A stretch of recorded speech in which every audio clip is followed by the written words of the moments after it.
आप सभी का स्वागत है। विश्व राजनीति कक्षा 12 का चैप्टर 2 दो ध्रुवीता विश्व का अंत। तो चैप्टर 1 तो कट गया है, परंतु अपने को दो ध्रुवीता को समझना पड़ेगा। शीत युद्ध के बाद में पूरा विश्व था वो दो भागों में बट गया। पूरे विश्व की शक्ति थी वो दो भागों में बट गई, जिसमें एक का प्रतिनिधित्व यूएसए कर रहा था और एक का प्रतिनिधित्व यूएसएसआर कर रहा था। यूएसए ये नाटो संधि संगठन के द्वारा, कौन सी नाटो संधि संगठन के द्वारा इसमें देश मिले हुए थे और इसमें वार्सा पैक्ट के द्वारा इसके साथ में देश मिले हुए थे। और इसका मतलब होता है सोवियत संघ, जिसका जो उत्तराधिकारी राज्य था वो था रूस, और इसका मतलब होता है संयुक्त राष्ट्र अमेरिका। संयुक्त राष्ट्र अमेरिका, ये दो शक्ति थी विश्व धरातल पर।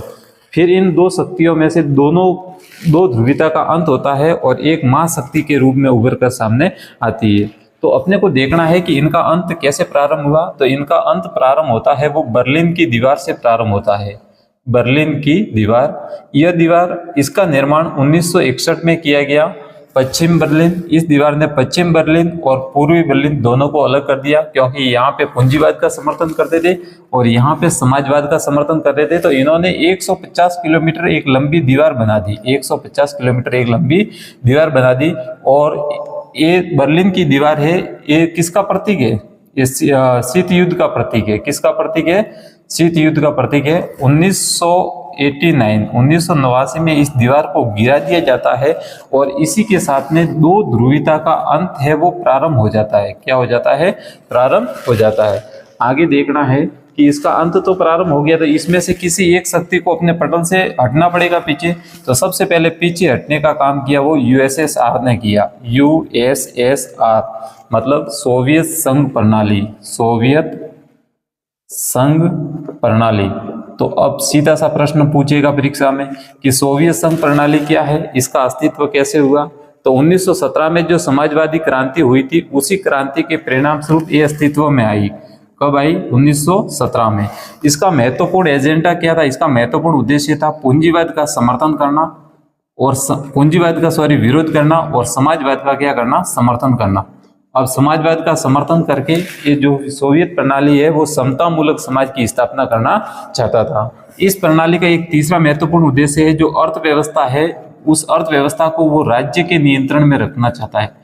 किसके नियंत्रण में रखना चाहता है? राज्य के नियंत्रण में। और महत्वपूर्ण ये है कि इसमें कम्युनिस्ट दल के अलावा, सोवियत संघ में कम्युनिस्ट दल के अलावा किसी और दल को मान्यता नहीं दी गई, केवल कम्युनिस्ट दल को ही मान्यता दी गई, जिसका संस्थापक था वो व्लादिमीर लेनिन था। इसका संस्थापक कौन था? Vladimir Lenin. और ये द्वितीय विश्व युद्ध के बाद में एक महत्वपूर्ण शक्ति बन गई थी। सोवियत संघ वो द्वितीय विश्व युद्ध के बाद में एक महत्वपूर्ण शक्ति बन गई थी। आगे देखते हैं इसमें। अब देखते हैं दो ध्रुवीता के अंत में द्वितीय विश्व युद्ध के बाद में, द्वितीय विश्व युद्ध के बाद यूएसएसआर, द्वितीय विश्व युद्ध के बाद में यूएसएसआर एक महाशक्ति बन गया। क्या बन गया? महाशक्ति बन गया। उसके पास में उन्नत संसार के साधन थे, उन्नत संसार के साधन थे। उसके पास में उसकी विकसित अर्थव्यवस्था थी, उसकी विकसित अर्थव्यवस्था थी। और विकसित अर्थव्यवस्था के होने के कारण उसमें बेरोजगारी नहीं थी, रोजगार उपलब्ध थे लोगों के लिए। फिर आगे देखते हैं, यूएसएसआर में भूमि पर राज्य का नियंत्रण था। किसका नियंत्रण था? भूमि पर राज्य का नियंत्रण था। ये सब कब हुआ? दूसरे विश्व युद्ध के बाद में, जब पलड़ा यूएसएसआर की ओर भारी पड़ा, तो ये इसके पास में ये महाशक्ति बन गया। उन्नत संसार के साधन थे, विकसित अर्थव्यवस्था थी और भूमि पर किसका नियंत्रण था? राज्य का नियंत्रण था। आगे देखते हैं कि हमने पढ़ा था कि वहां पे एक दल को केवल मान्यता प्राप्त थी और वो दल था कम्युनिस्ट दल। कौन सा दल था? कम्युनिस्ट दल। तो कम्युनिस्ट दल में तीन नेता हुए। पहले हुए हैं व्लादिमीर लेनिन, जोजेफ स्टालिन, और एक और नेता हुए हैं Mikhail Gorbachev. Gorbachev, Mikhail Gorbachev. अब देखना है कि व्लादिमीर लेनिन, इन्होंने कम्युनिस्ट दल की स्थापना की, ये इसके संस्थापक थे। कौन थे संस्थापक? और जोसेफ स्टालिन है वो इस व्लादिमीर लेनिन के उत्तराधिकारी थे। इन्होंने बाद में कम्युनिस्ट दल को आगे बढ़ाया। और मिखाइल गोर्बाचेव है वो 1980 में 1980 1980 में ये कम्युनिस्ट दल के महासचिव बनते हैं। कम्युनिस्ट दल के क्या बनते हैं? महासचिव बनते हैं। ये यूएसएसआर में कुछ सुधार करना चाहते थे। क्या करना चाहते थे? सुधार करना चाहते थे। पश्चिमी देशों के साथ में उन्होंने अच्छे संबंध बनाए, इसलिए उन्होंने दो नीतियां अपनाई। हथियारों की होड़ को भी समाप्त करना चाहते थे, पश्चिमी देशों के साथ में अच्छे संबंध बनाना चाहते थे, और क्या करना चाहते थे? सुधार करना चाहते थे। इसके लिए इन्होंने दो नीतियां अपनाई। एक तो पेरेस्ट्राइका, पेरेस्ट्राइका, और एक नीति और अपनाई ग्लासनोस्ट। ग्लासनोस्त। पेरेस्ट्राइका का मतलब होता है पुनर्रचना, पुनर्रचना करना, और ग्लासनोस्त का मतलब होता है खुलापन। इस प्रकार इन्होंने दो नीतियां अपनाई। देखते हैं, द्वितीय विश्व युद्ध के बाद में ये महाशक्ति बन गया था। इसके पास उन्नत संचार के साधन थे, विकसित अर्थव्यवस्था थी, भूमि पर राज्य का नियंत्रण था। वहां पे एक दल था कम्युनिस्ट दल, उसके संस्थापक व्लादिमीर लेनिन थे, जोसेफ स्टालिन इसके उत्तराधिकारी थे, और मिखाइल गोर्बाचेव है वो कुछ सुधार करना चाहता था। 1980 में ये महासचिव बनते हैं, सुधार करना चाहते थे। इन्होंने पश्चिमी देशों के साथ में अच्छे संबंध बनाए, उन्होंने हथियारों की होड़ को समाप्त किया। उसके लिए इन्होंने दो नीतियां अपनाई, पेरेस्ट्राइका और ग्लासनोस्ट। परीक्षा में सीधा प्रश्न आता है कि मिखाइल गोर्बाचेव की दो नीतियां कौन सी है? पेरेस्ट्राइका और दूसरी है ग्लासनोस्ट। इसका मतलब होता है पुनर्रचना, और ग्लासनोस्ट का मतलब होता है खुलापन।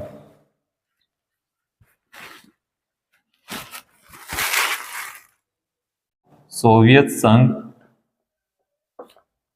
का विघटन क्यों हुआ, इसके कारण बताओ। विघटन क्यों हुआ, इसके कारण बताओ।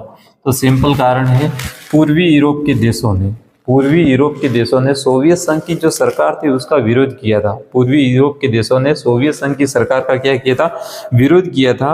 और फिर देखना है गोर्बाचेव की नीतियां थी, इसका कम्युनिस्ट दल ने ही विरोध किया था, इसको लागू नहीं की थी, और लागू की थी तो इसका क्रियान्वयन धीरे धीरे किया था। आगे है, इस कारण वहां पे तख्ता पलट होता है, और फिर क्या होता है? आम चुनाव होते हैं। फिर सोवियत संघ की जो आर्थिक और राजनीतिक संस्थाएं थी वो अंदरूनी रूप से कमजोर हो चुकी थी। इस कारण सोवियत संघ का क्या हुआ? विघटन हुआ। अर्थव्यवस्था में जो गतिरोध उत्पन्न हो गया था, इस गतिरोध के कारण जो उपभोग की वस्तुएं थी, उपभोग की वस्तुएं थी, उनकी मांग बढ़ गई, उनकी कीमतें बढ़ गई। कीमतें बढ़ने से राज्य यह भार सहन नहीं कर पाया, और राज्य व्यवस्था के विरुद्ध लोगों ने खुलेआम विरोध किया। राज्य व्यवस्था के विरुद्ध लोगों ने खुलेआम विरोध किया। वहां पे कम्युनिस्ट दल था जो 70 वर्ष से शासन कर रहा था, अब वो स्वयं में एक जनता के प्रति जवाबदेही नहीं रहा, वह स्वयं को वहां का शासक मानता था। इसलिए सोवियत संघ का क्या हुआ? विघटन हुआ। गोर्बाचेव की जो नीतियां थी वो अच्छी थी, परंतु उनका क्रियान्वयन सही ढंग से नहीं हुआ, उसकी गति धीमी थी, उसकी गति थी वो धीमी थी, जिस कारण सोवियत संघ का विघटन हुआ। सोवियत संघ में वहां पे भ्रष्टाचार फैल गया था, सत्ता का केंद्रीकरण हो गया था, और इन सभी कारणों से सोवियत प्रणाली का या सोवियत संघ का क्या होता है? विघटन होता है। एक बार वापस देखते हैं, यूएसएसआर का विघटन क्यों हुआ था, इसके लिए कौन से कारक है? तो पूर्वी यूरोप के जितने भी देश थे उन्होंने सोवियत संघ की जो सरकार थी उसका विरोध किया था। गोर्बाचेव की नीतियां अच्छी थी, परंतु कम्युनिस्ट दल ने उसका विरोध किया, जिस कारण तख्तापलट होती है और मिखाइल गोर्बाचेव को अपने पद से इस्तीफा देना पड़ता है, और आम चुनाव होते हैं। आगे है, सोवियत संघ की जो आर्थिक व राजनीतिक संस्था थी वो अंदरूनी रूप से कमजोर हो चुकी थी, अब वो दबाव को झेलने के लिए तैयार नहीं थी। अर्थव्यवस्था के गतिरोध के कारण जो उपभोग की वस्तुएं थी उनकी कीमतें बढ़ गई, सरकार इस दबाव को सहन कर पाने में असमर्थ थी, तो राज्य व्यवस्था के विरुद्ध लोगों ने खुलेआम विरोध किया। कम्युनिस्ट दल जो 70 वर्ष से शासन कर रहा था, अब वह जनता के प्रति जवाबदेही नहीं रहा, और इस कारण सोवियत संघ का विघटन हुआ। गोर्बाचेव की नीतियां अच्छी थी, परंतु उनका क्रियान्वयन सही ढंग से नहीं होने के कारण, धीरे धीरे होने के कारण सोवियत संघ का विघटन होता है। सत्ता में भ्रष्टाचार फैला हुआ था और सत्ता का केंद्रीकरण था, ये भी एक महत्वपूर्ण कारण है सोवियत संघ के विघटन का। परीक्षा में प्रश्न आ सकता है। आगे आगे देखते हैं।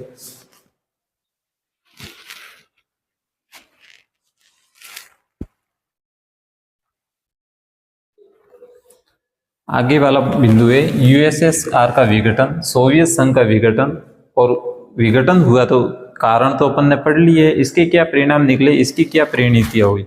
तो सबसे महत्वपूर्ण पॉइंट देखते हैं कि जैसे शीत युद्ध का अंत हुआ, शीत युद्ध का क्या होता है अंत, तो विश्व के देशों के सामने दो संभावनाएं उभर करके सामने आई, या तो एक ध्रुवीय विश्व बनेगा, एक ध्रुवीय क्या बनेगा विश्व, या फिर कैसा विश्व बनेगा बहुध्रुवीय विश्व। कहने का मतलब भी क्या है, या तो पूरे विश्व की शक्ति यूएसए के पास में रहेगी, या विश्व के अन्य देशों के पास में पूरे विश्व की शक्ति का क्या होगा ध्रुवीकरण होगा, बहुध्रुवीय विश्व बनेगा। दूसरा महत्वपूर्ण बिंदु है कि सोवियत संघ के जो खेमे से बहुत सारे देशों का उदय हुआ, सोवियत संघ के खेमे से बहुत सारे नए देशों का क्या हुआ उदय हुआ, जिसमें पूर्वी यूरोप के जो देश थे, पूर्वी यूरोप के जो देश थे वो यूरोपियन संघ के साथ में मिल गए। किसके साथ में मिल गए, यूरोपियन संघ के साथ में नाटो संधि के द्वारा मिल गए। और जो पश्चिमी एशिया के जो देश थे, पश्चिमी एशिया, ये इस खेमे के साथ में मिले रहे, सोवियत संघ के साथ में ही मिले रहे। तीसरा इसका महत्वपूर्ण पॉइंट क्या है, शीत युद्ध समाप्त हुआ, शीत युद्ध का क्या हुआ, शीत युद्ध का अंत हो गया। जो शीत युद्ध चल रहा था उसका क्या हो गया, अंत हो गया। विचारधारात्मक युद्ध का अंत हो गया, और साथ में ही किसका वातावरण हो गया, शांति का वातावरण हो गया। किसका वातावरण हो गया, शांति का वातावरण। आगे वाला पॉइंट देखते हैं कि लोगों में राष्ट्रवादी भावना व संप्रभुता की भावना का विकास हुआ। संप्रभुता की भावना का क्या हुआ, विकास। और ये विकास इस सोवियत खेमे के 4 देशों में सबसे पहले हुआ, रूस में, यूक्रेन में, बाल्टिक गणराज्य में और जॉर्जिया में। यहाँ पे सबसे पहले इस भावना का विकास हुआ, जो इसका तात्कालिक परिणाम था। आगे वाला अपन बिंदु देखते हैं कि एक प्रश्न पूछा जाता है, निकिता खुसरेव ये सोवियत संघ जो प्रणाली थी उसके अंतिम राष्ट्रपति थे, महत्वपूर्ण है।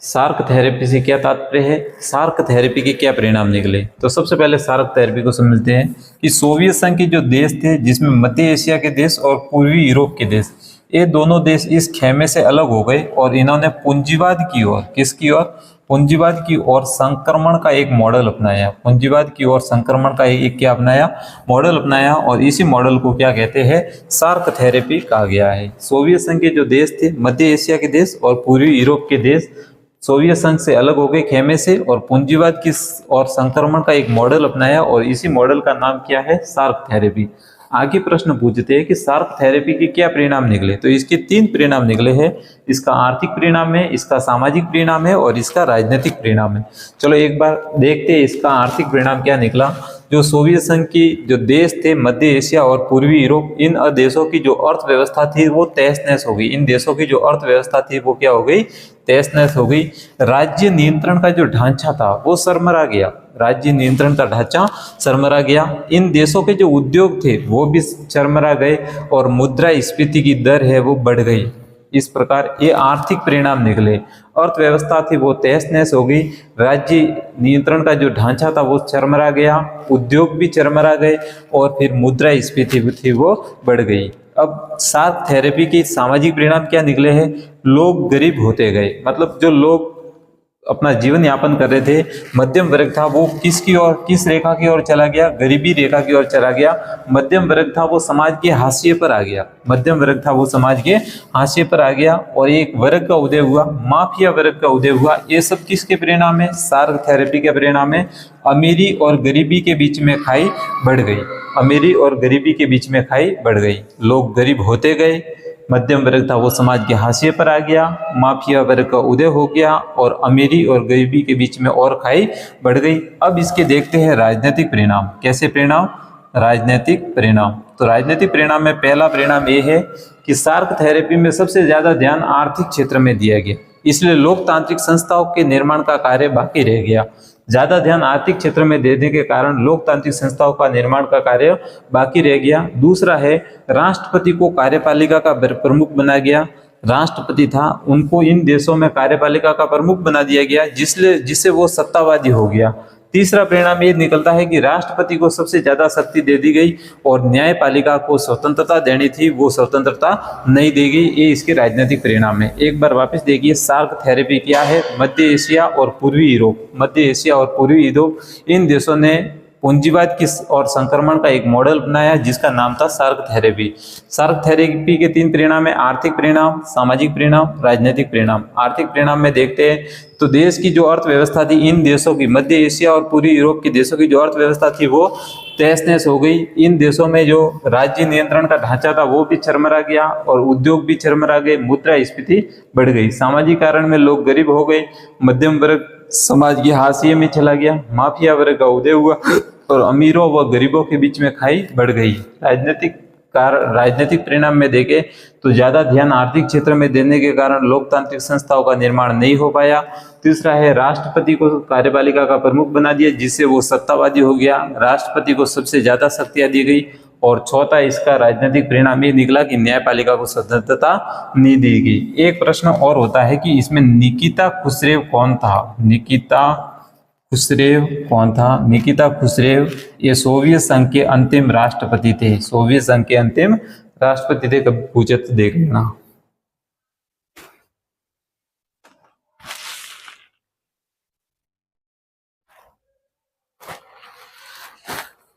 पूर्वी साम्यवादी देश व भारत। पूर्व साम्यवादी देश, इसमें अपने को देखना है, पूर्वी साम्यवादी देश में देखना है रूस और भारत। तो रूस के साथ में जो भारत के संबंध है वो पहले से ही अच्छे रहे। भारत की विदेश नीति का महत्वपूर्ण आधार स्तंभ रहा है वो रूस रहा है। बहुत अच्छे संबंध दोनों देशों के बीच में रहे हैं। दूसरा महत्वपूर्ण देखते, दोनों देशों का सपना था जब शीत युद्ध का अंत होता है, 2 ध्रुवीयता का अंत होता है, तो दोनों देशों का सपना था कि विश्व है वो बहुध्रुवीयता में बदले। इसका मतलब क्या है? अंतर्राष्ट्रीय पटल पर बहुत सारी शक्तियां हो और इन शक्तियों के माध्यम से अंतर्राष्ट्रीय पटल पर शक्ति का संतुलन बना रहे। ये दोनों देशों का सपना था। 2001 में भारत और रूस के बीच में लगभग 80 समझौते पर हस्ताक्षर होते हैं और रूस हमेशा भारत की क्या करता है? मदद करता है। भारत दूसरा बड़ा हथियार खरीदार है। किससे खरीदता है? रूस से। और जब तेल की संकट भारत में आती है तो रूस ने भारत की हमेशा क्या की है? मदद की है। आपको पता होगा यूएनओ के जो 5 सदस्य हैं, यूएनओ में जो 5 सदस्य स्थायी है उसमें एक रूस भी है। जब भारत कभी संकट की घड़ी में होता है तो रूस हमेशा इसका सपोर्ट करता है। वीटो पावर हालांकि हमारे विरुद्ध चिन्ह प्रयोग करता है, परंतु रूस हमेशा हमारी क्या करता है? मदद करता है कि हमारे रूस के साथ में, सोवियत संघ के साथ में अच्छे संबंध बने हुए हैं। और इसी के साथ में ये चैप्टर पूरा होता है। हमने सबसे पहले पढ़ा बर्लिन की दीवार, जिसका निर्माण 1961 में हुआ था। 1989 में इसको गिरा दिया गया था और इसके गिरने से ही सोवियत 2 ध्रुवीयता का अंत है वो प्रारंभ हो गया था। उसके बाद में पढ़ा अपन ने सोवियत प्रणाली, फिर सोवियत प्रणाली के कारण बने हैं और फिर सोवियत प्रणाली के परिणाम पड़े हैं। उसके बाद में देखिए सार्क थेरेपी क्या थी। मध्य एशिया और पूर्वी यूरोप के देशों ने पूंजीवाद की ओर संक्रमण का एक मॉडल अपनाया था, वो सार्क थेरेपी थी। इसके 4 परिणाम निकल के आए सामने, आर्थिक, सामाजिक और राजनीतिक। फिर अपन ने पढ़ा है रूस और भारत के साथ में संबंध, और इसी के साथ में ये चैप्टर होता है अपना पूरा।